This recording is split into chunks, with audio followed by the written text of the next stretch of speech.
Chemical உரம் போட்டோம்னா அது வந்து எந்த ஒரு சூழ்நிலையும் இப்போ மக்களை பாதிக்கும். எனக்கு சிறு குழந்தையிலேருந்து பெரியவர்லேருந்து எல்லாத்தையும் பாதிக்கக்கூடிய ரசாயன மருந்துகளோட அதிகமான பவர் உள்ள மருந்து இன்றைக்கி வந்துக்கிட்டு இருக்குது. ரசாயன மருந்துகள்லாம் எல்லாமே.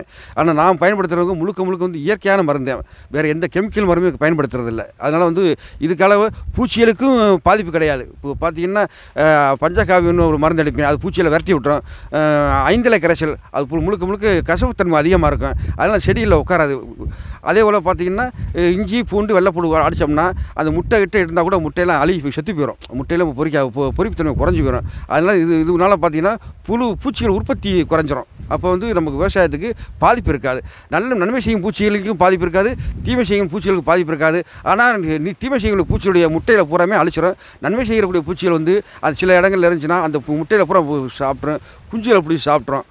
இதனால் வந்து தீமை செய்கிற பூச்சி அழிஞ்சிடும், நன்மை செய்கிற பூச்சியுடைய இனப்பெருக்கு அதிகமாக இருக்கும். இதனால் விவசாயிகளுக்கு ஒரு நல்ல நல்ல வரப்பிரசாதம், பாதுகாப்பான ஒரு இதனால் பூச்சி தொல்லைகள் இருக்காது.